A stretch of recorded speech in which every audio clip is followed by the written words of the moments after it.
canal e dessa vez eu resolvi fazer uma coisa diferente.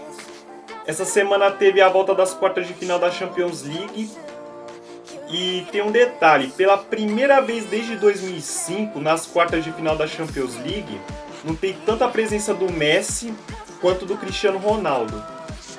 E eu pensei em fazer um vídeo assim, falando de como era a carreira dos dois em 2005, coisas que aconteceram no mundo do futebol em 2005. Eu espero que vocês gostem desse vídeo, porque, assim, eu levei semanas para bolar os temas aqui para escolher para fazer esse vídeo. Eu espero que vocês gostem, deixem o like de vocês, se der comentem.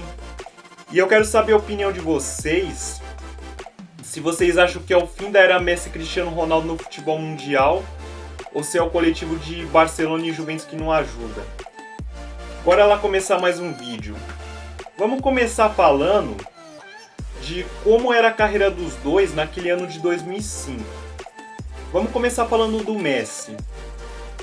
O Messi, no ano de 2005, na temporada 2004-2005 mais precisamente, o Messi estava na sua primeira temporada de Barcelona. Inclusive fez o primeiro gol da carreira dele num jogo do Campeonato Espanhol contra o Albacete. Pouco tempo depois seria campeão mundial sub-20 pela seleção argentina. Já o Cristiano Ronaldo, na temporada 2004-2005, estava na sua segunda temporada de Manchester United. Na temporada 2003-2004 ele tinha sido transferido do Sport de Portugal para o Manchester United. Inclusive na primeira temporada dele ele fez o gol do título da Copa da Inglaterra contra o Millwall, numa final no antigo Wembley. E era assim, era dois jogadores na época desconhecidos, mas que depois viriam a conquistar o mundo do futebol, né? Que viriam a criar uma rivalidade. Dois jogadores jovens na época. O Messi tinha 18 anos no ano de 2005. O Cristiano Ronaldo, por sua vez, já tinha os seus 20 anos. E agora vamos falar de coisas que aconteceram no mundo do futebol naquele ano de 2005. Vamos começar falando pelos 4 principais estaduais.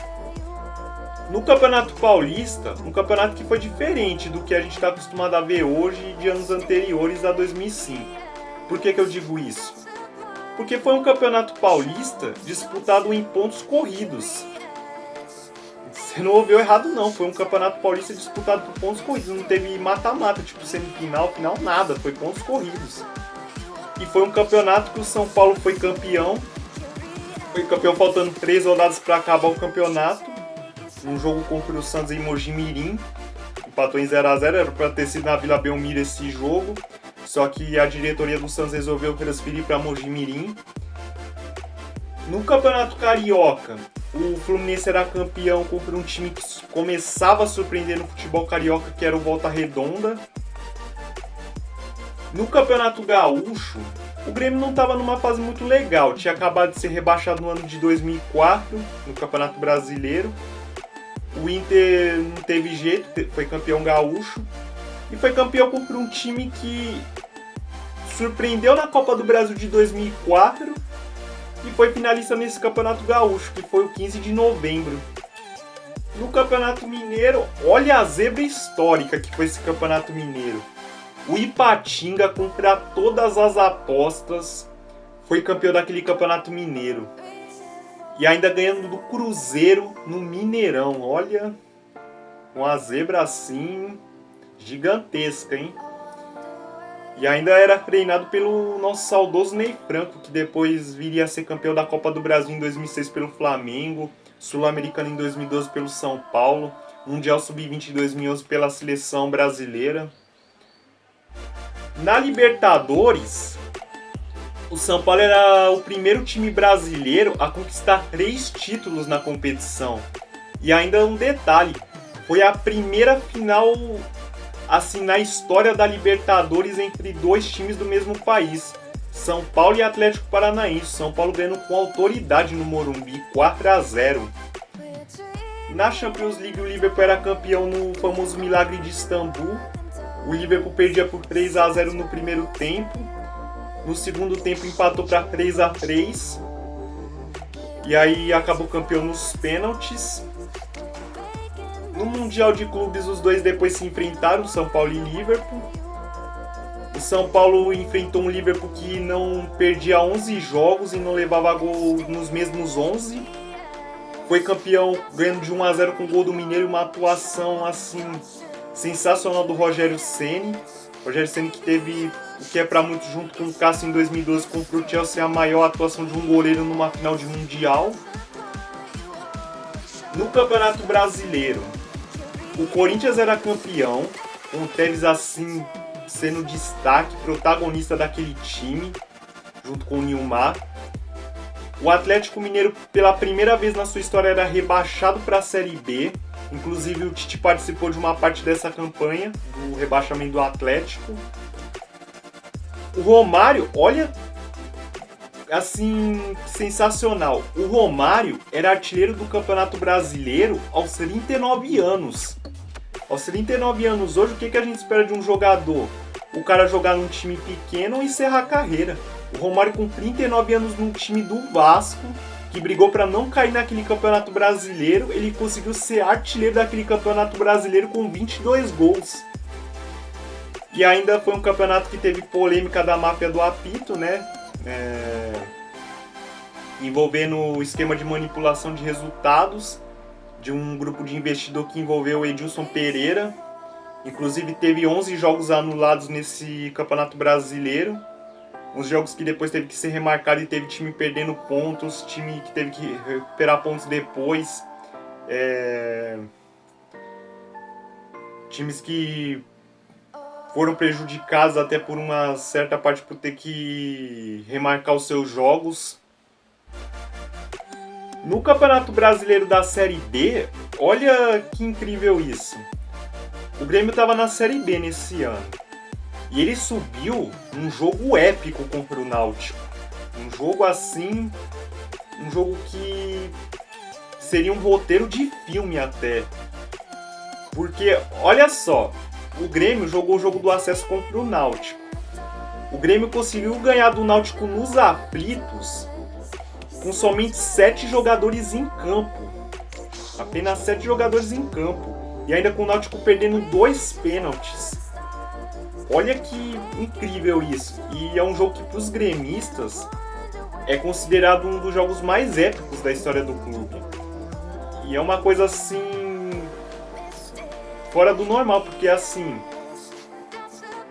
torcedor de time grande, dos times considerados grandes aqui do futebol brasileiro, eles não tem, tipo assim, como um jogo épico, um jogo que o time dele teve na Série B.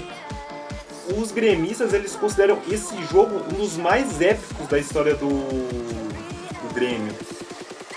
E assim, tem a razão, porque você conseguiu acesso com só 7 jogadores em campo apenas e o time adversário perdendo 2 pênaltis ainda. Foi um acesso assim, dá pra dizer que o mais emocionante da história do futebol até. Na Copa do Brasil, o Paulista de Jundiaí era campeão e ainda teve alguns nomes que depois ganhariam projeção para o cenário nacional, como o Vitor, que depois jogaria no Grêmio, no Atlético Mineiro e acabou a carreira recentemente. O Heber, que atualmente está no Atlético Mineiro. O Christian, aquele mesmo ex-Corinthians. E ainda, como técnico, tinha o Wagner Mancini, que atualmente está no Corinthians. Olha, pode Jundiaí foi a zebra naquela Copa do Brasil conseguindo o título e ainda revelou 4 nomes para o cenário nacional tempos depois. Vamos lá.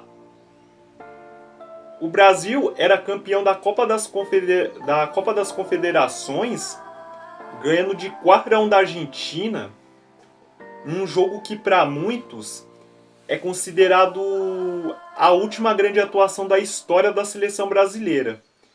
Eu não acho que é a última grande atuação da seleção brasileira. Pode ser a atuação mais assim histórica, mas eu não acho que é a última grande atuação, porque, vamos lá, teve os jogos contra a Espanha na Copa das Confederações de 2013, teve o jogo contra o Uruguai nas últimas eliminatórias em Montevideo que o Brasil ganhou de 4-1, teve o jogo contra a Argentina nas eliminatórias da última Copa do Mundo, que o Brasil ganhou de 3-0 em Belo Horizonte. Vamos lá, teve o jogo contra a Itália, que o Brasil ganhou na Copa das Confederações de 2009 por 3-0. Então, eu não acho que é assim a última grande atuação da seleção brasileira, mas pode dizer assim que foi a última seleção brasileira assim que encheu os olhos, né? Porque tinha Ronaldinho, tinha Kaká, tinha Adriano, no auge da carreira na Inter de Milão. O Ronaldinho Gaúcho era eleito pela segunda vez o melhor do mundo, no auge da carreira, na sua segunda temporada de Barcelona. O Romário se despedia da seleção brasileira, num jogo contra a Guatemala no Pacaembu. Inclusive ele fez gol nesse jogo, o Brasil ganhou por 3-0. E assim, olha quanta coisa aconteceu no mundo do futebol naquele ano. Sim, coisas assim, sensacionais no mundo do futebol em 2005. Eu tinha deixado a pergunta para vocês no início do vídeo, se para vocês era o fim da era do Messi e do Cristiano Ronaldo no futebol mundial, ou se é o coletivo de Barcelona no Juventus que não ajuda. Olha, eu vou deixar aqui minha opinião. Eu não acho que seja o fim da era do Messi e do Cristiano Ronaldo no futebol mundial. Acho que são dois jogadores assim que qualquer um que tiver no time, olha, são dois caras que você vai estar bem servido. Porque são dois caras que você pode contar com eles nos jogos importantes assim. São dois craques, dois caras que quebraram recordes que pareciam impossíveis no futebol mundial. Eu não acho que seja o fim da era dos dois. Eu penso que é mais o coletivo que não ajuda, tanto do Barça quanto da Juventus. Porque eu penso assim, não adianta você ter dois craques no time como é o Messi e o Cristiano Ronaldo, se o coletivo como um todo não funciona. Eu vejo que o problema mais pro Messi e pro Cristiano Ronaldo não estarem assim lá em grande fase na carreira deve muito ao coletivo. Eu não penso que é o fim da era dos dois. Eu penso que os dois ainda têm muito recorde para quebrar, muitos gols para fazer, muitos jogos importantes para decidir. Eu acho que são dois caras que ainda têm muita linha para queimar no mundo do futebol. Eu acho que Messi e Cristiano Ronaldo hoje, eles têm o azar de não ter um time que no coletivo os ajudem, em especial nos jogos mais importantes.